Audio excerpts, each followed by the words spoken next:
Cette vidéo est traduite à partir de la version originale en anglais, en fonction de la limitation des connaissances linguistiques et du budget, de sorte que la traduction peut comporter des erreurs à certains endroits. Notre ministère souhaite que Jésus vous donne la compréhension et soit béni. Apocalypse chapitre 6, verset 3 à verset 4, dit, « Et quand il eut ouvert le deuxième sceau, j'entendis la deuxième bête dire, Viens et vois, et un autre cheval en sortit, qui était roux, et le pouvoir lui fut donné.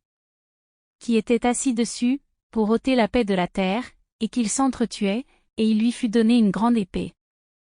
Épée 6, est un épée, qui a une suite de contenu, de épée 5, après l'agneau, où Jésus a ouvert le premier sceau, ce qui apparaît avant Jean, est l'Antéchrist. Après cela, Jésus ouvre le deuxième sceau, apparaît comme un cheval rouge, avec un cavalier dessus. En grec, ce mot rouge, utilisant le mot puro, signifiant rouge comme une flamme, la Bible dit, celui à cheval, portait une grande épée, et faisait deux choses, prendre la paix de la terre, et amener les gens, pour s'entretuer. Le sens des Écritures, dans ce passage, la plupart des interprétations bibliques interprètent cela comme un symbole de guerre, parce qu'en temps de guerre, il n'y a pas de paix, et il y aura des massacres, ce qui semble probable, que les Écritures maintenant impliqueraient comme guerre. Cependant, compte tenu de la concordance des Écritures, nous trouverions des contradictions, si elles étaient interprétées, le verset dans les Écritures comme la guerre. Premièrement, la Bible n'a pas mentionné la paix, l'épée et la mort, la première fois dans Apocalypse chapitre 6, Jésus avait l'habitude de le mentionner auparavant, ce qui à ce moment-là, ce que Jésus a dit, est un avertissement, préfigurant, ce qui se passerait dans le avenir.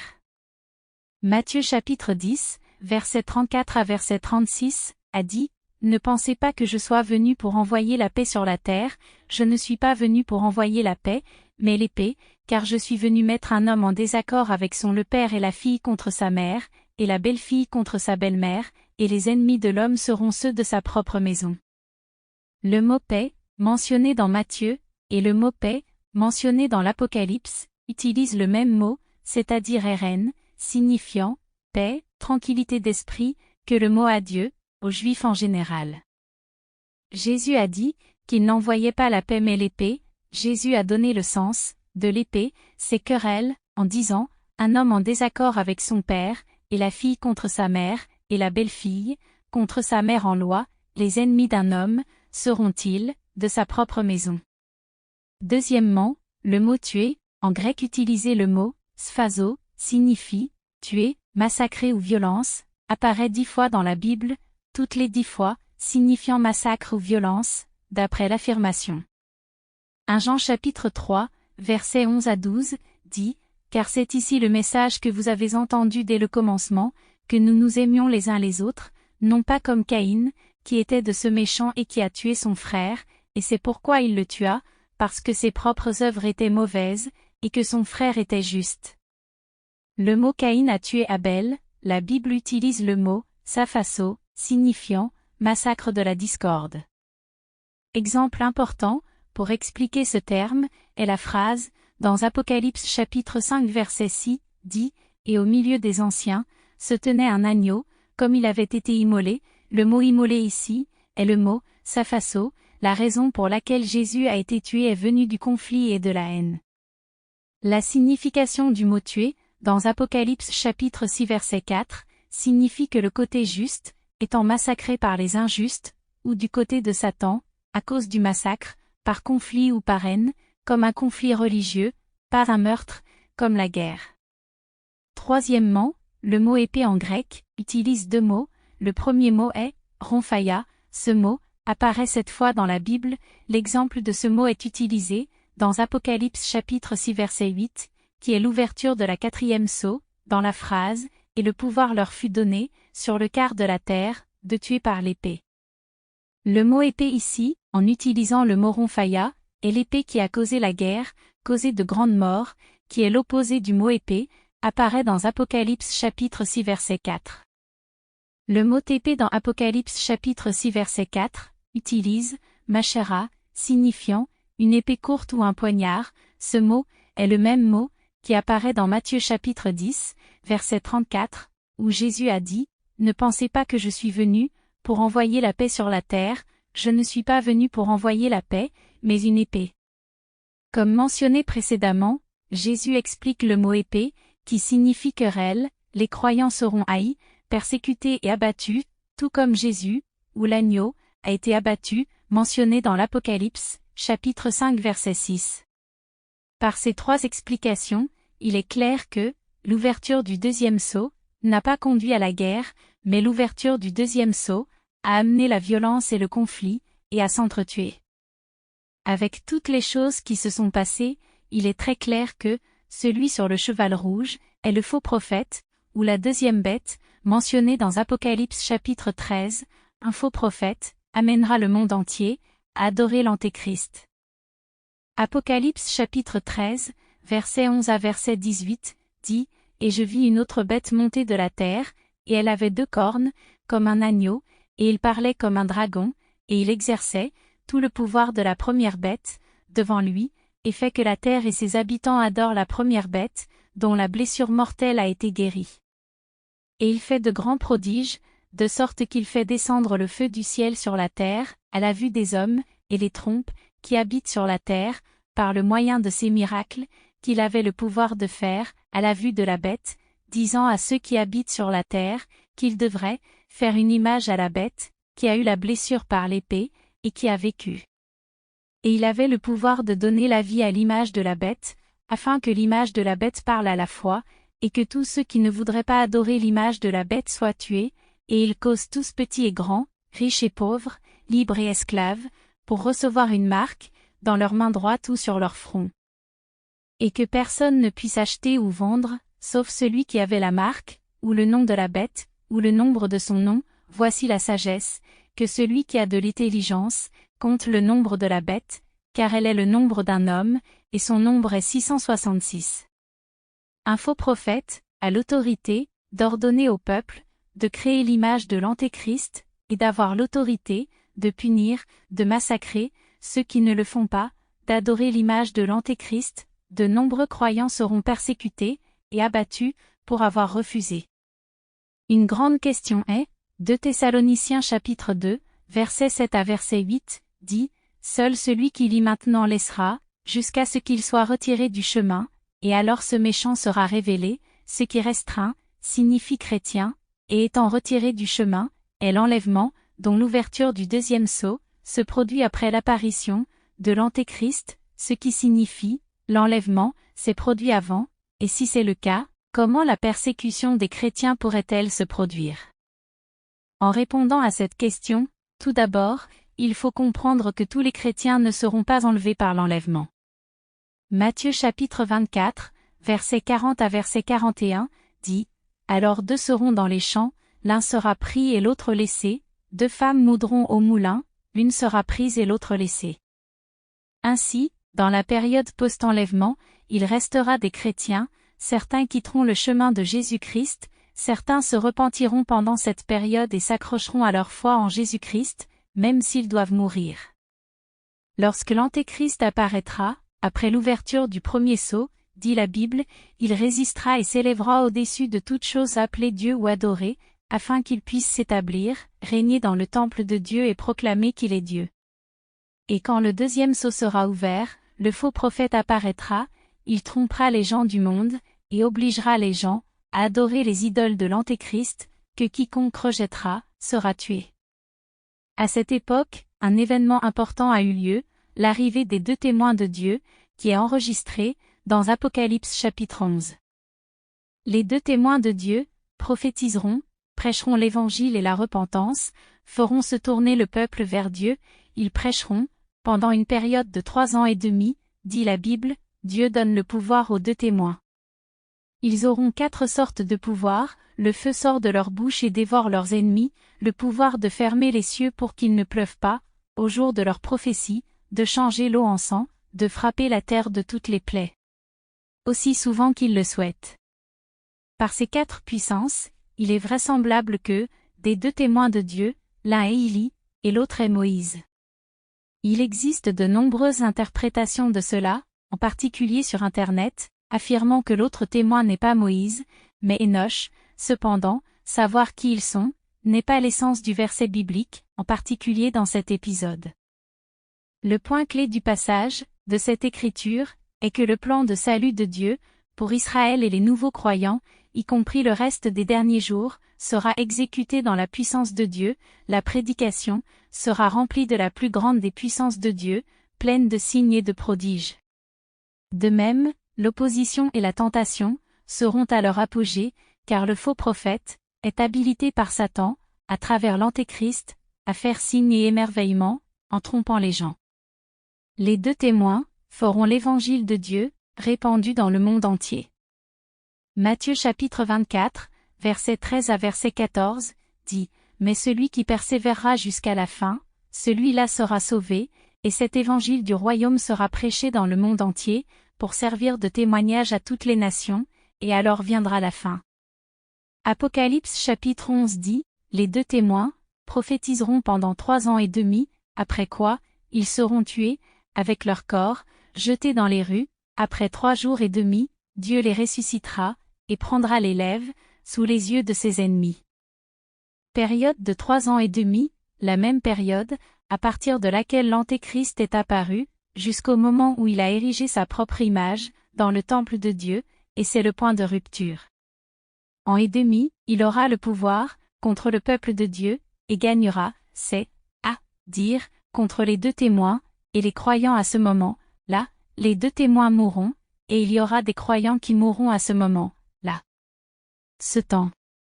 Apocalypse chapitre 13, versets 5 à verset 8, dit « Et il lui fut donné une bouche qui prononçait de grandes choses et des blasphèmes, et le pouvoir lui fut donné de continuer 42 mois, et il ouvrit la bouche en blasphème.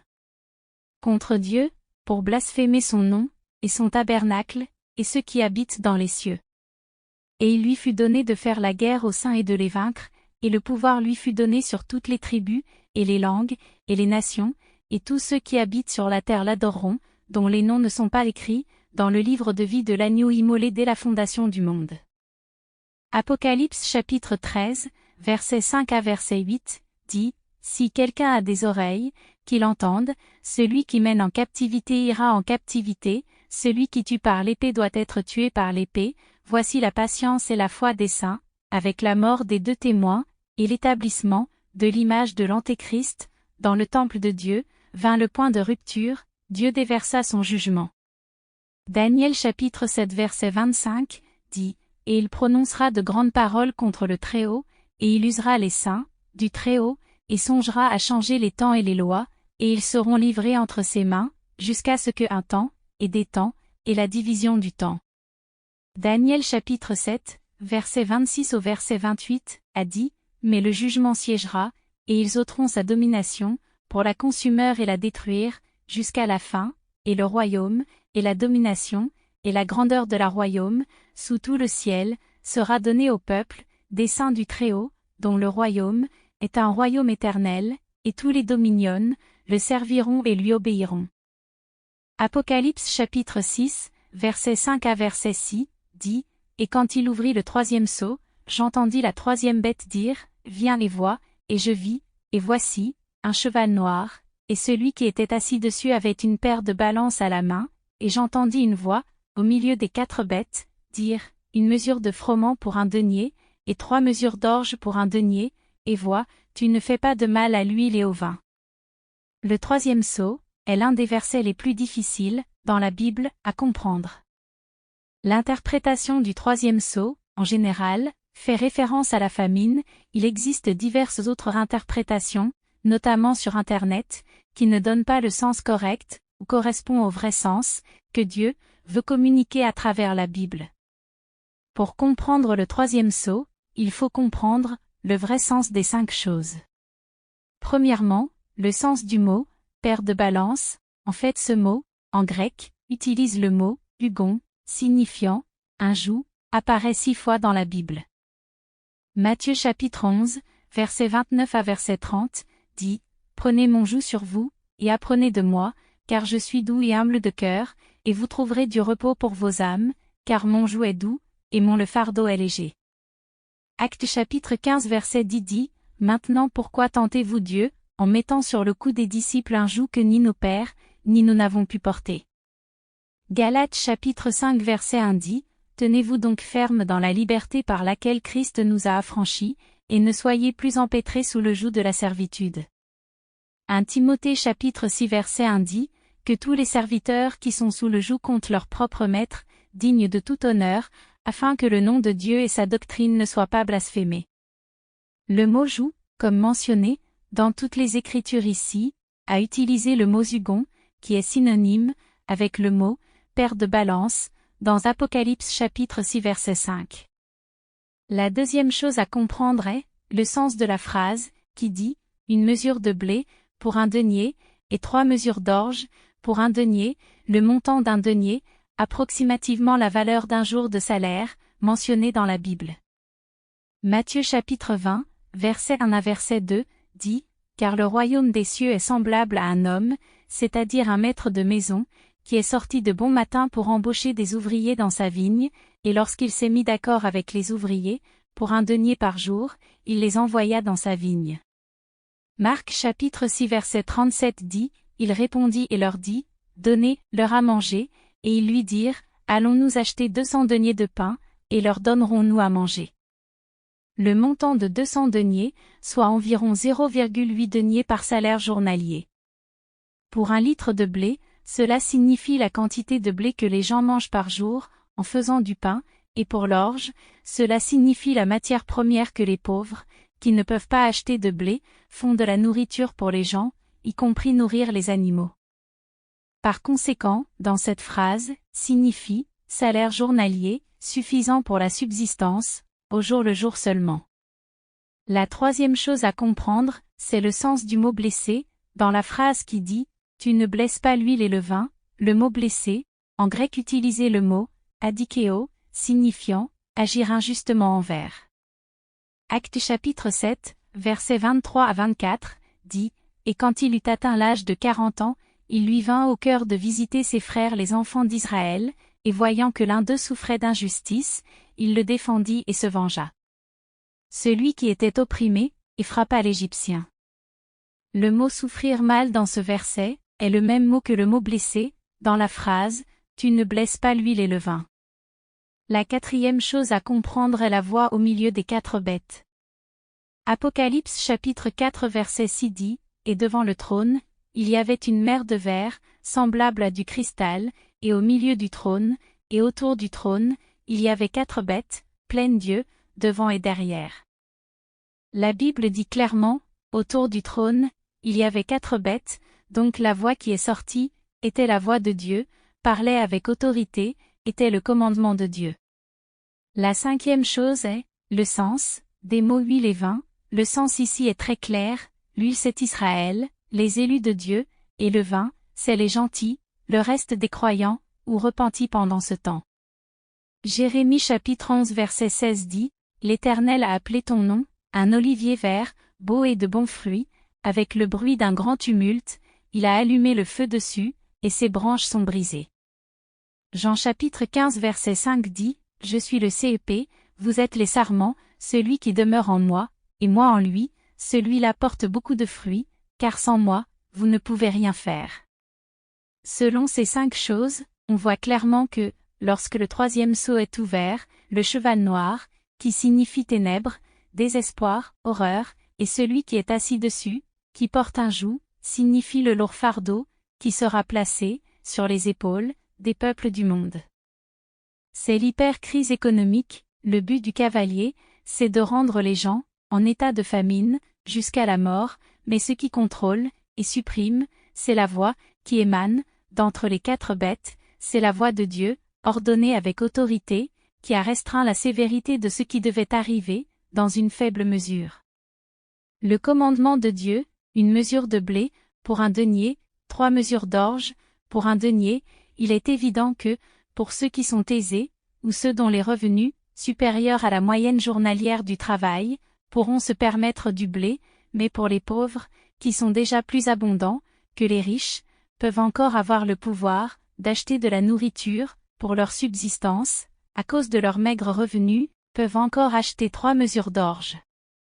Le son qui est sorti, du milieu de ces 4 êtres, est la véritable grâce divine, et la protection, de ne pas laisser le cavalier sur le cheval noir, créer une crise trop grave, sinon la crise sera si grave, les gens du monde ne pourront pas survivre, l'événement peut progresser au point, ou 10 deniers, pour une mesure de blé, ou 5 deniers, pour 3 mesures d'orge, ou même pire.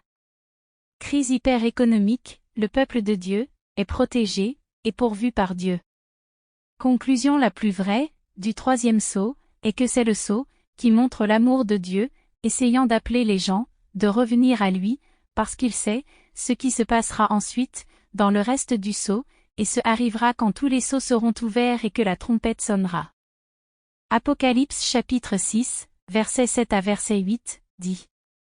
Et quand il ouvrit le quatrième sceau, j'entendis la voix de la quatrième bête, disant, Viens et vois, et je regardai, et voici, un cheval pâle, et son nom qui était assis sur lui, était la mort, et l'enfer le suivait, et le pouvoir leur fut donné, sur le quart de la terre, de tuer par l'épée et par la faim. Et avec la mort, et avec les bêtes de la terre.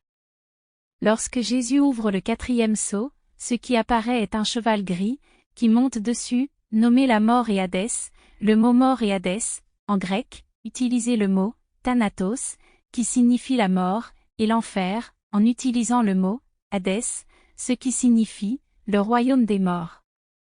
Beaucoup entendent les noms, Hadès et Thanatos, et pensent aux dieux grecs. En fait, dans ce contexte, ces choses ne sont pas quelque chose dont il faut tenir compte dans l'étude biblique.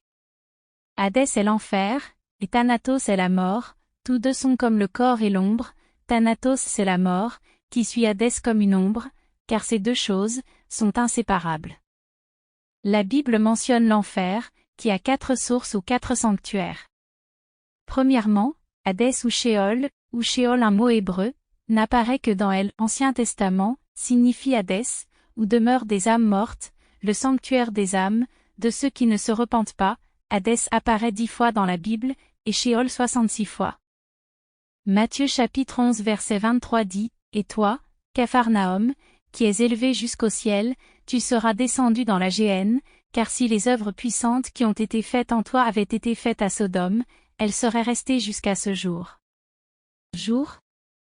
Le mot enfer dans ce verset, c'est Hadès.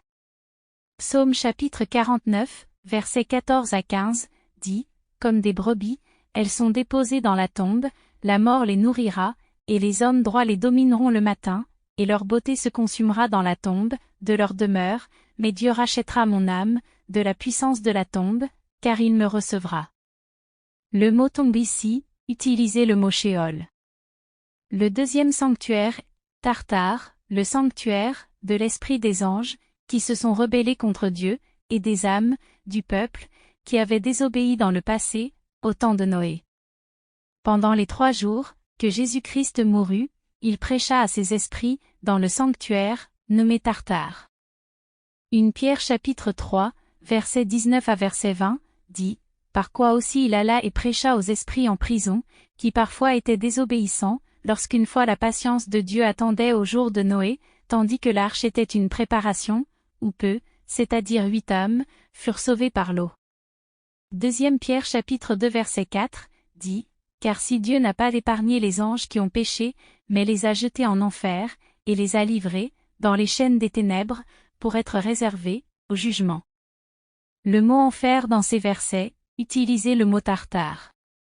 Le troisième dépositaire des âmes, Géhenne, signifie, le dernier lieu, pour le châtiment définitif, des méchants, ou enfer éternel, apparaît 12 fois dans la Bible.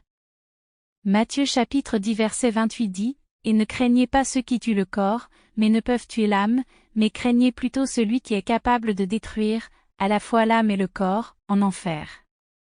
Marc chapitre 9 verset 43 dit, Et si ta main t'offense, coupe-la, il vaut mieux pour toi, d'entrer dans la vie mutilée, que d'avoir 2 mains, d'aller dans la géhenne, dans le feu, qui ne s'éteindra jamais.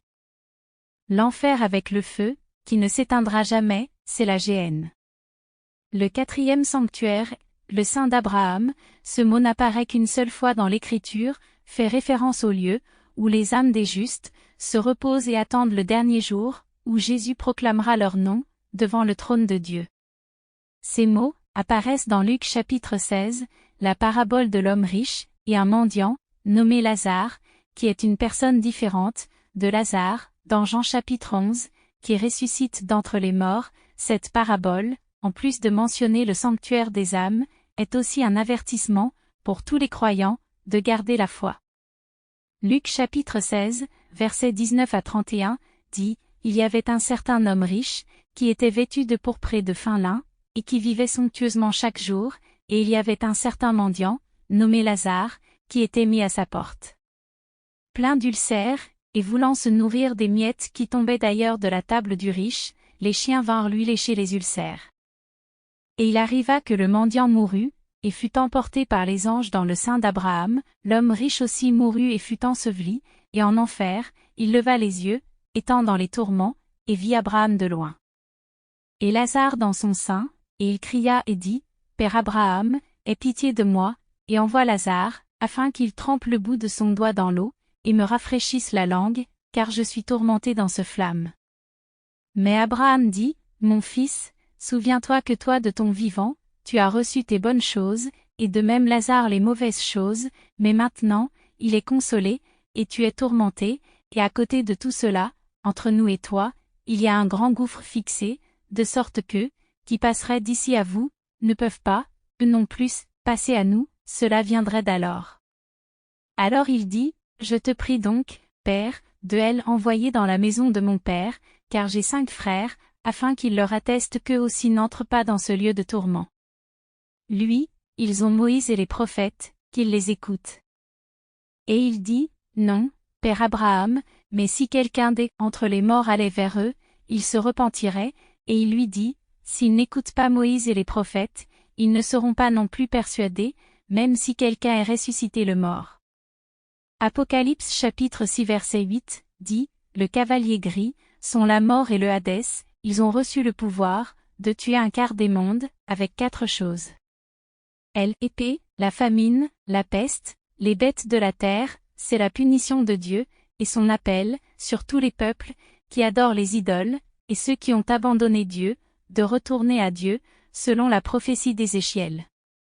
Ézéchiel chapitre 14, verset 5 à verset 6, dit, « Afin que je prenne la maison d'Israël dans son cœur, parce qu'ils sont tous éloignés de moi à cause de leurs idoles, c'est pourquoi, dit à la maison d'Israël, ainsi parle le Seigneur l'Éternel, repentez-vous, et détournez-vous de vos idoles, et détournez vos faces de toutes vos abominations. » Ézéchiel chapitre 14, verset 12 à verset 23, continue à dire. La parole de l'Éternel me fut de nouveau adressée, disant, « Fils de l'homme, quand le pays péchera contre moi, par une offense grave, alors j'étendrai ma main sur lui, et je briserai le bâton de son pain, et y enverra la famine, et en retranchera les hommes et les bêtes. Même si ces 3 hommes, Noé, Daniel et Job, s'y trouvaient, ils ne devaient délivrer que leurs propres âmes, par leur justice, dit le Seigneur, l'Éternel, si je fais passer des bêtes répugnantes dans le pays, et qu'elles le pillent, de sorte qu'ils soient désolés, que personne n'y passe, à cause des bêtes. Quoique ces 3 hommes y fussent, pendant que je vivrai, dit le Seigneur l'Éternel, ils ne délivreront ni fils ni fille, eux seuls seront délivrés, mais le pays sera désolé, ou si je fais venir une épée sur ce pays, et dis, épée, parcours le pays, et j'en retrancherai hommes et bêtes. Quoique ces 3 hommes y fussent, pendant que je vivrai, dit le Seigneur, l'Éternel, ils ne délivreront ni fils ni fille, mais eux seuls, seront délivrés eux-mêmes, ou si j'envoie la peste dans ce pays, et que je répande ma fureur, sur elle dans le sang, pour en retrancher l'homme et la bête. Bien que Noé, Daniel et Job y fussent, pendant que je vis, dit le Seigneur, l'Éternel, ils ne délivreront ni fils ni fille, ils ne délivreront que leurs propres âmes, par leur justice, car ainsi dit le Seigneur, l'Éternel, comment bien plus, quand j'enverrai mes 4 jugements douloureux, sur Jérusalem, l'épée, et la famine, et la bête nuisible, et la peste, pour en retrancher l'homme et la bête. Pourtant, voici, il y restera un reste, qui sera enfanté, fils et filles, voici, ils viendront vers vous, et vous verrez leurs chemins et leurs actions, et vous serez consolés au sujet de la mal que j'ai fait venir sur Jérusalem, concernant même tout ce que j'ai fait venir sur elle. Et ils vous consoleront, quand vous verrez leurs voies et leurs actions, et vous saurez que je n'ai pas fait sans cause tout ce que j'y ai fait, dit le Seigneur, l'Éternel. La Bible dit clairement, après l'ouverture du 4e sceau, malgré l'épée ou la guerre, la famine, la peste et les bêtes de la terre, il y aura des survivants, ils se tourneront vers Dieu, et nous saurons que ce que Dieu a fait, pour que son peuple se repente et revienne à lui. Pour le prochain épée, nous couvrirons le 5e sceau, le 6e sceau, et les 144 000 Israélites, et le 7e sceau, et le secret, de l'autel de l'encens. Restez à l'écoute pour les futurs EPS. Élie Planet a pour vision d'établir une église virtuelle, dans un monde virtuel en ligne, avec la technologie de la réalité virtuelle. L'objectif est de pouvoir atteindre les gens, partout dans le monde, indépendamment du lieu, du fuseau horaire ou de la langue. Les gens peuvent accéder à des vidéos d'enseignement, rejoindre une activité de communauté chrétienne, prier ensemble, lire la Bible ensemble ou se joindre au culte de Dieu, à l'Église, avec une expérience réaliste et transparente. Nous avons également traduit des enseignements et des sermons dans différentes langues, dont le français, le russe, le latin, le chinois, le japonais et le thaï, afin de bénir le plus de personnes possible et d'amener davantage de personnes à Dieu. Pour atteindre l'objectif, encore besoin de plus de soutien et de budget. Matthieu chapitre 10 verset 42, dit, « Et si quelqu'un donne ne serait-ce qu'une tasse d'eau froide, à l'un de ces petits, qui est mon disciple, en vérité je vous le dis, cette personne ne perdra certainement pas sa récompense. » Daniel chapitre 12 verset 3, dit, « Ceux qui sont sages brilleront comme l'éclat des cieux, et ceux qui conduisent plusieurs à la justice, comme les étoiles pour toujours et à jamais. » Si vous avez la vision de diriger de nombreuses personnes, d'arriver à la justice et que votre volonté aura une gloire comme l'étoile pour toujours et à jamais, vous pouvez soutenir notre vision, en examinant les détails, via le site web. Que la bénédiction de Dieu soit avec vous.